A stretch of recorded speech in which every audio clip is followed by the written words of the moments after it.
The transport pod screamed through Earth's atmosphere at dawn, scorching a trail across Marcus Webb's frozen Montana sky. He dropped his coffee mug. 20 years as a colonial engineer on distant worlds hadn't prepared him for this. His daughters were supposed to be dead. The pod struck his wheat field with enough force to crater the ground. Marcus ran, boots crunching through frost, heart hammering against his ribs. The hatch hissed open before he reached it. Steam poured out. Then two figures stumbled into the cold morning air. Dad. Sarah's voice. But wrong. Deeper. Changed. Behind her, Emma emerged, both women in their 30s now, no longer the teenagers who'd left on that doomed colony ship 2 decades ago. Their eyes held something ancient and afraid. "We brought someone," Sarah said, and turned back to the pod. The being that stepped out made Marcus's breath stop.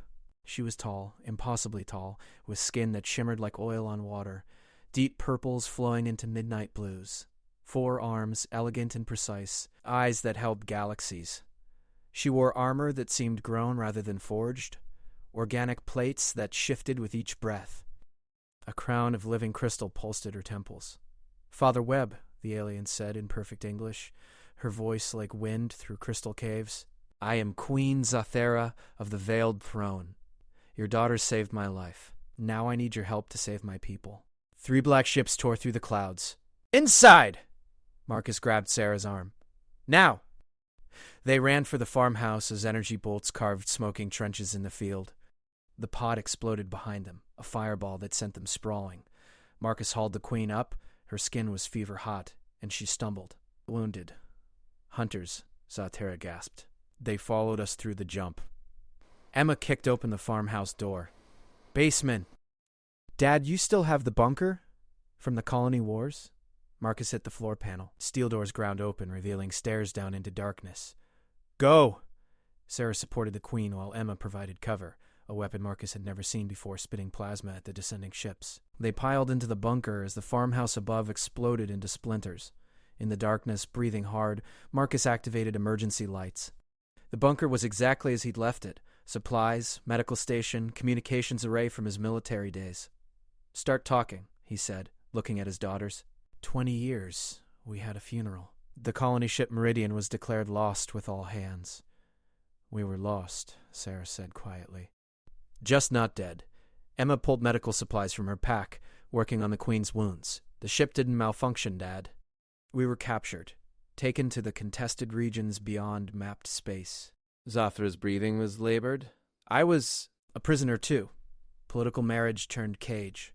Your daughters were brought to serve in my court. We became friends." "More than friends," Sarah said, and the way she looked at the Queen told Marcus everything. "We escaped together. 3 years planning. We couldn't come home before the hunters would have followed." "And now?" Marcus asked. "Now we're out of options." Emma's hands were steady as she sealed a wound in Zathera's side. "The Queen's betrothed, Prince Kalex, wants her dead or returned. He's allied with the Sovereignty. They're the biggest threat to human space expansion. If Zathera dies, her people will be absorbed. Billions enslaved." Dirt rained from the ceiling. Marcus moved to the communications array. "How many ships up there?" 3 hunter corvettes, Zathera said through gritted teeth. 12 soldiers each. "They won't orbital strike. They want me alive to make an example. Then we have an advantage." Marcus's fingers flew across the old military keyboard. "This bunker was built to survive nuclear strikes. They'll have to come down and dig us out." "You're thinking like a soldier," Sarah said, a hint of pride in her voice. "I was a soldier before I was a farmer." Marcus pulled up defensive protocols. 20 years doesn't erase Titan campaign training." "Emma, what's our weapons situation?" 2 plasma rifles, 1 neural disruptor, my sidearm. The Queen's honor guard was slaughtered in the escape. It's just us." Zathera tried to stand, wavered. "I will not let you die for me if I surrender." "You'll die anyway," Marcus interrupted. "And my daughter's with you." "Not happening." The scanner showed movement above, 12 signatures descending through the rubble. They were coming. "Sarah, medical station. Keep the Queen alive." "Emma, you take the north access point. I'll take south." Marcus grabbed a plasma rifle, the weight unfamiliar but welcome. "They want her alive." "That means they'll negotiate. Or they'll just kill everyone else and take her, Emma countered. Then we make sure that's not an option. Marcus looked at the Queen. Your Majesty, I need to know. What makes you worth starting a war over? Those galaxy-deep eyes that his daughter clearly loved. I am the last of the royal bloodline that refuses to join the sovereignty barrier. My world sits on the largest Stargate nexus in 3 sectors. Whoever controls it controls half the trade routes to human space. Calyx would deliver it all to the sovereignty in exchange for power. And you? I would die before enslaving my people. Her voice was steel. Your daughters understood that. They risked everything to help me. Marcus nodded slowly. Then we hold this line. The first breach charge detonated at the north axis. Emma's plasma rifle answered in a scream of superheated air. The battle for the bunker had begun. The hunter soldiers poured through smoking holes in reinforced steel, 6-limbed insectoid warriors in adaptive armor. Their weapons crackled with energy that made Marcus's teeth ache.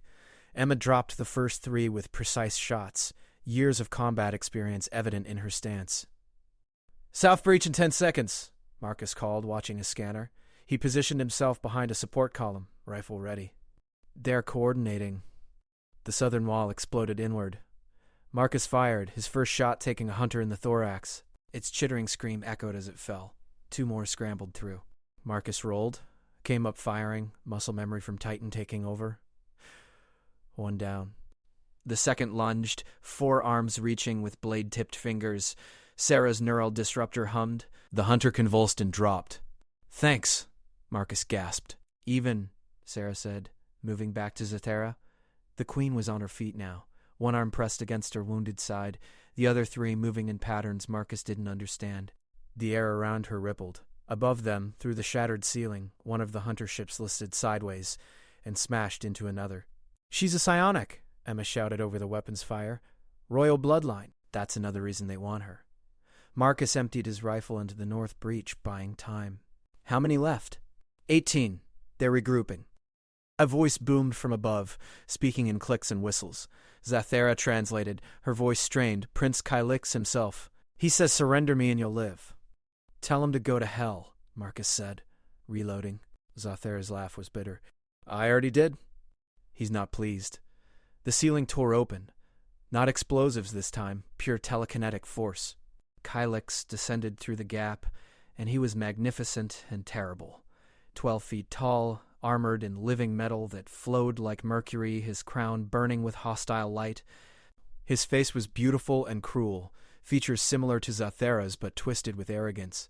My wayward bride, he said, his voice smooth as poisoned honey. You've led me on quite the chase. I was never your bride, Zathera spat. The betrothal was forced. My father sold me to secure your protection. Your father understood necessity. You will too. Calyx's gaze swept over Marcus and his daughters. Humans. How fitting that you'd hide among primitives. Marcus raised his rifle. This primitive is about to ventilate your skull. His hand flicked out. The rifle tore from Marcus's grip and shattered against the wall. Another gesture. Marcus flew backward, slamming into concrete, hard enough to crack ribs. Dad! Sarah and Emma moved as one, weapons raised. Stop.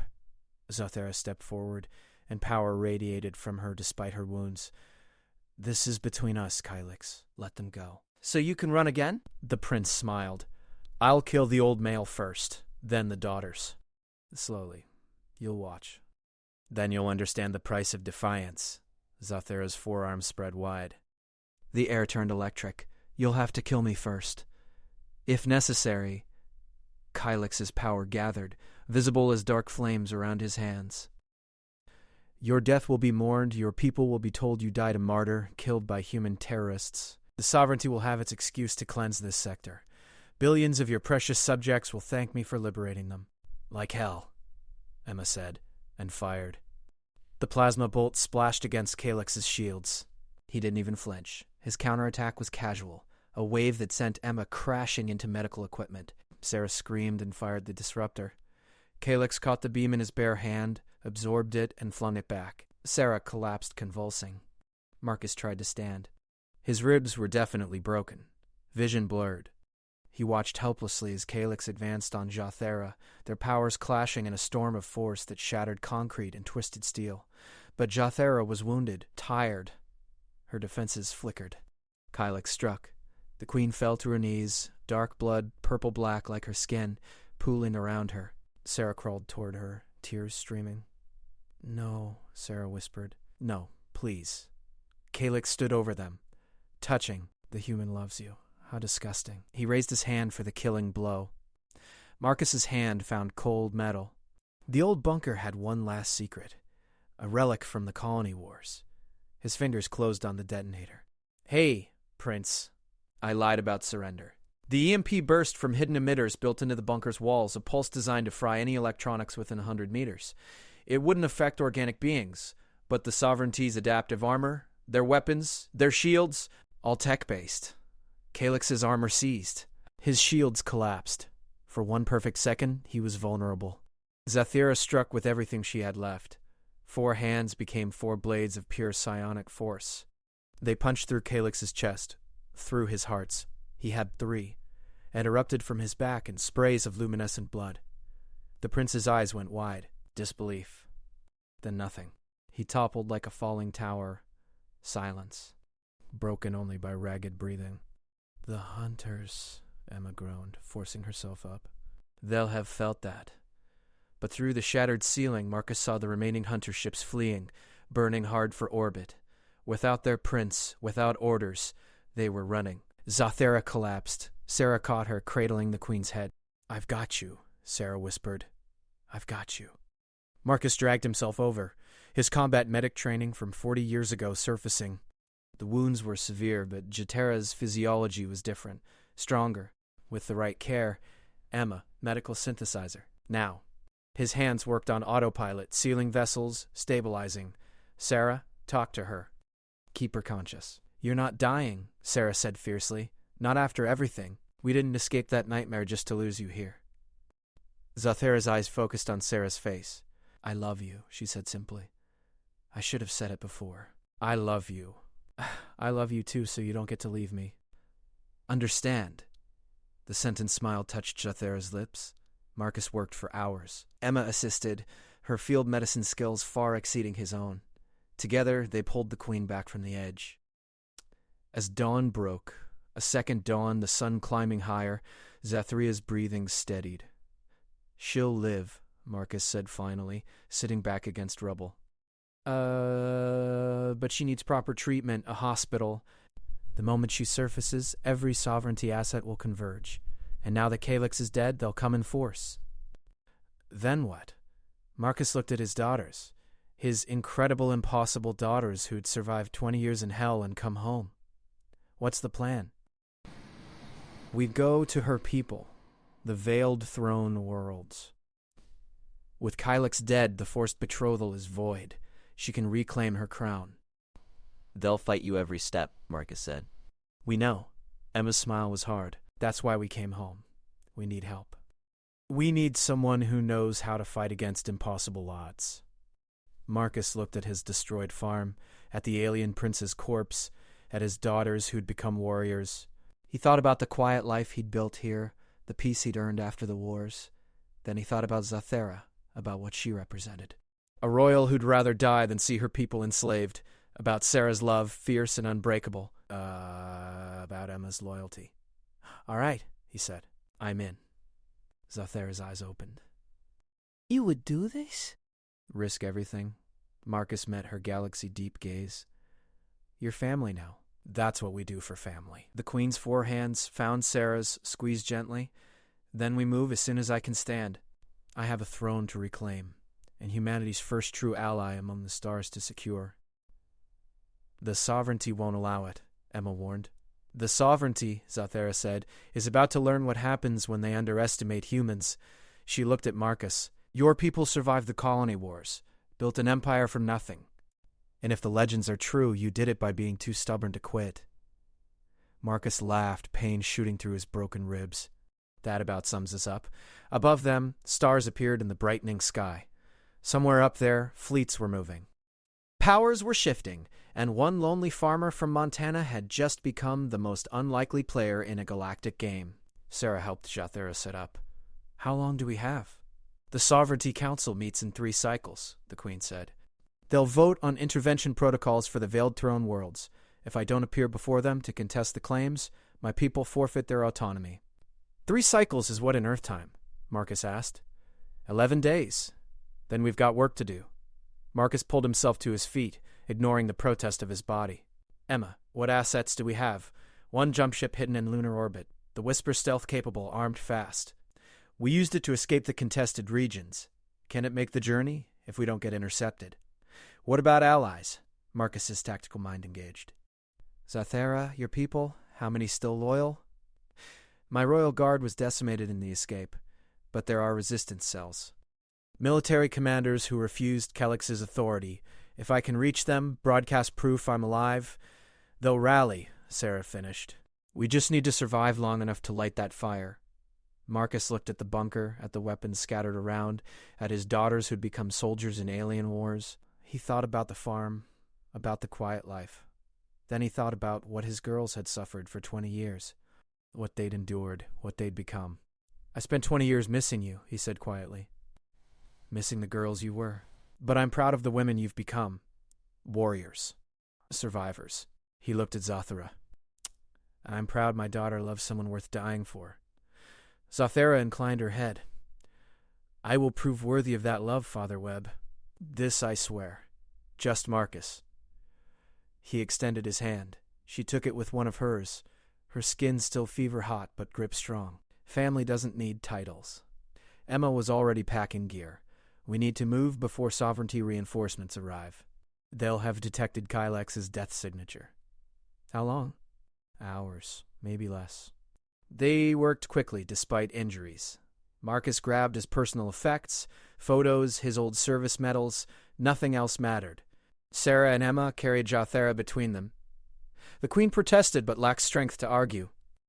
Outside, the Montana morning was pristine and cold. Marcus's farm, his sanctuary for 2 decades, lay in ruins. The wheat fields burned. The house was splinters. "I'm sorry," Zathera said. "Your home is wherever my family is." Marcus looked at his daughters.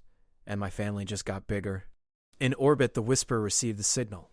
Minutes later, a transport pod descended, sleeker than the crash pod, whispering through air with barely a sound. They loaded in. Marcus took one last look at Earth, at the simple life he was leaving behind. No regrets. His girls needed him. That was enough. The pod launched. G-forces pressed them into seats as they climbed. Through the viewport, Earth fell away, blue and beautiful and impossibly fragile. Marcus had fought to protect it once, decades ago. Now he was leaving it behind to fight for something else. For family, for love. The principle that some things were worth more than safety. The Whisper waited in lunar shadow, a blade of dark metal and advanced engineering. As they docked, Marcus felt the ship's power thrumming through the hull. This was real. This was happening. Sarah helped Zathera to the medical bay. Emma took the pilot's seat. Marcus stood on the bridge, looking at the nav displays showing hundreds of possible jump points, each leading deeper into unknown space. "Father," Zathera's voice came over the ship's comm. "There's something you should know. The Veiled Throne worlds. My people have legends about humanity, old stories from before first contact. They say humans are blessed and cursed by the universe itself, that you burn bright and brief, like stars going supernova." "Sounds about right," Marcus said. "The legends say never to cage a human, that they'll chew through their own limbs to escape, that they'll walk through fire for those they love, that they're the universe's favorite joke, soft bodies, short lives, but wills made of neutronium. What do you think? Are the legends true? Seen them endure what would break most species, seen them choose death over betrayal." Zathera's voice was soft. "So yes, Marcus Webb. I believe every word." Emma's hands danced over the controls. Jump coordinates locked. "Destination. Veiled Throne Prime. We're going to need a miracle to reach it." "Then we'll make one," Marcus said. "Like humans do. The ship's drives built to a scream."